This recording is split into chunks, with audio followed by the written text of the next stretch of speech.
First off, I want to shout out all the Damus out there in Newark, New Jersey. A lot of the Damus are my friends and family. But that blood movement was something real. That was some real life shit about 20 something years ago when, Crips and Bloods became a part of Newark, New Jersey. Um, Let me start off with the blood movement. First off, when Bloods spilled out of the prison systems into the streets of Newark, New Jersey, that was a wild time. I said about like 98, 99, 2000, man, you started, seeing Bloods in the prison systems and shit. And I ain't gonna hold you, man. The Damus, man, they was dominating the New Jersey prison system. They was kicking ass in there. You know what I'm saying? They was if your baby daddy, if your baby daddy went to the county jail in about 98, 97, 98, 99, 2000, if he went to that county jail and wasn't gang banging, he came out blood then. It ain't matter what age he was. That motherfucker could have been 19 or 50. He was coming out blood. Yes, goddamn right he was. If I'm lying, I'm flying. Bloods was flipping everybody in that motherfucker, turning everybody bloods. God damn it, I ain't gonna hold you. A lot of niggas was scared as fuck in that county jail, man. They ain't want their canteen took. They did not want to be on Blood's bad side. I'm not lying. A lot of you bitches baby fathers went in one way and came out another. So that was a real movement, man. So when I seen like I said, that shit was raw. So when Bloods, spilled out of the prison systems onto the streets, it was even wild then because you started seeing everybody. And I'm not even lying. If you about 40 years old right now, everybody was talking like Bloods, saying what's popping, and everybody, even seen the rappers throwing up East Side with their hands and throwing up different gang signs like Blood Rule and the Ja, remember the Murder Inc. videos with Ja Rule and all of them, and then you started seeing, later you started seeing Drake and Wayne and Dipset, oh god, Jim Jones and all of them. That's when that Dipset movement shit started busting around that time too. But you just started hearing certain slang back then, like 20 something years ago that you never heard of, like trills and tweaking and popping five, what's popping five, and all this, and even 550s, neutral, regular people was talking like Bloods, man. It was a wild time. It was a lot of, it was a lot of B riders out there at that time.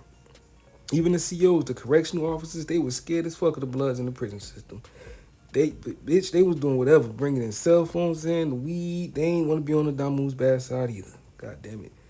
And it was so real because, you had, in my area, you had little kids walking around the block like 5 times saying, some prayer like rest in peace to my OG Ty.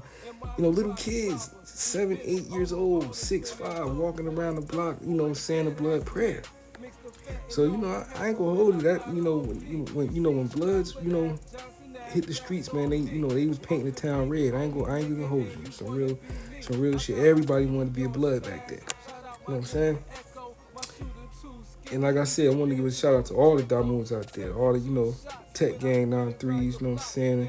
The GKBs, the original Double I's, G Shine, I don't even know if they go by the names no more. The Brims, the BCBs, Fruit Towns, all y'all. You know what I'm saying? If I forgot to say it, man, it is what it is. I forgot, man. But I fuck with a lot of Damus. So also back then, right? Now, we all know that, everybody wanted to be Blood back then.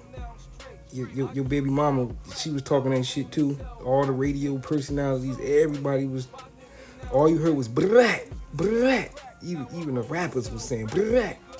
You know what I'm saying? That brat mean blood love all the time. People ain't even know that shit. Brat, blood love all the time. That's what it meant. So it was wild back then. Now at that time, right, even about 20 something years ago, 97, 98, 99, 2000, you had Crips in New Jersey too, you know what I'm saying? But Crips was always, just outnumbered on the East Coast, you know what I'm saying? In New Jersey, we always been outnumbered. And back then, like 20 something years ago, a lot of people did not want to be a Crip. Did not want to be Grape Street, did not want to be no Hoover, did not want to be no 60s. It was hard being a Crip back then. I ain't gonna hold you. In the county jail, if you was coming in cripping, you was getting popped from the rip. In the big bullpen, you was getting motherfucking jumped, thrashed, man, like some real life shit. Um, it was some real shit. And if you was in the county or downstate claiming Crip, you had motherfuckers, neutral niggas who did not want, they were scared to talk to you. They didn't want to associate with you. They didn't want to work out with you. They was like staying far away from you because they didn't want to get labeled as a Crip or somebody that fuck with Crips because they didn't want to, the Bloods to be on their ass too. So it was hard being a Crip, especially in jail. Not so much the streets, but in jail, it was real hard. You know what I mean? Even the COs, they didn't really want to fuck with you if you was a Crip. You know what I'm saying? That's just how it was. That's just how it was. It ain't like Crips like we was bad or just fucked up ass. So it was just we was outnumbered, and you know how it is when the majority rules. You know what I'm saying? People go with the majority. You know what I'm saying? That's just how it go. But it was hard as fuck being Crip, man. You had some homies from Grape Street, some of the early homies, you know what I mean, some of the original Crips from Grape that was kicking down the doors in prison, who was going in there, yeah, I'm Crip, woo, woo, woo, put me in a big bullpen, getting it cracking.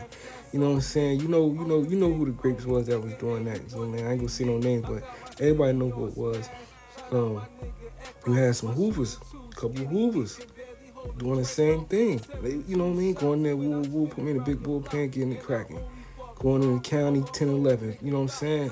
Hot, the high numbers, 10 and 11. Going there, woo, woo, Crip. You know what I'm saying? Putting it in. You had some 6-0s, a couple, you know what I'm saying? Doing the same shit. So, but it wasn't many Crips who was actually, doing that in the early years. But you had some real live originals who was going in there and, Grape Street was setting the tone too, so but it was hard, man. A lot of people did not want to be Crip because you was just outnumbered. You had to fight. It was like for every, put it like this, in Newark is like how Crips is in Cali, how Crips got the number in California. It's just like how Newark was in New Jersey over here with Bloods. Like for every 5 Bloods, there's like maybe 2 Crips to every 5 Bloods. Outnumbered like a motherfucker. That's just how it was. You know what I'm saying? That's just how it was. So like about 20 something years ago, people started choosing sides. Some people started turning Bloods, some people started turning Cuz. You know what I'm saying? And you went to school with these people. We all went to school. Hold on. Let me call you right back. Hold on. Let me see what's going on. I'm sorry about that, everybody. I'm sorry about that. So about 20 years ago, people started choosing sides. Some people became Bloods. A lot of people turned Blood. You know what I'm saying? Especially like in South Ward, Hawthorne Avenue area. A lot of people turned 9-3. Sex, money, murder. About a lot of Perus. You feel me? Double I's all over there in East Orange and shit. So it was a lot of people really started choosing sides, and, like pick sides. Back then, not too many people wanted to wear purple or blue. A lot of red hats. You feel me? That's just how it was. It was a raw ass time, a real raw time. Irvington had a lot of Crips, a lot of Grapes. You know what I mean? Just Irvington, Hyatt Court, Pendleton Court. A lot of Crips had the projects. You know what I'm saying? Slash. You know what I mean? Slash T and shit. You feel me? Crazyville. So a lot of it was just a real time. And back then everybody was like color banging and really like talking they talk, talking that blood talk, big back booling. You had the Crips talking Kit Kat cooling, and it was some real. It was raw, man. It was raw. Then the war cracked off about 03, 04, that Dipset movement. A lot of people started getting murdered at that time. Like the GD and BD war cracked off like about 2010, 2011, when all the kids started getting killed in Chicago. It was like that around in Newark about 03, 04, 05, 06. It was a war. Crip on Crip, blood on blood, Crip on blood, blood on Crip. It was a war. Bodies was dropping. But if you know. And you from around there, everything I'm saying It's the God's honest truth. But nonetheless, I want to give a shout out to all the Crips out there, all the Damus, you know what I mean? A lot of shit that, settled down. And it's just a lot of shit watered down right now. It ain't what it used to be. A lot of people don't even give a fuck about that gang shit no more, man. You know what I'm saying? People just fuck with who they fuck with now. And that's a cool thing. You know what I'm saying? Cause I don't condone violence, gang activity no more. All that shit whack. It's all old. Just taking care of your family, getting your money, taking care of your kids, and teaching the youth to be better. That's all it's about right now. But if you know, you know. Peace. They treat me like somebody, gunshots for my ops, cause they always talk to cops. I always hated snitches. Get your shit.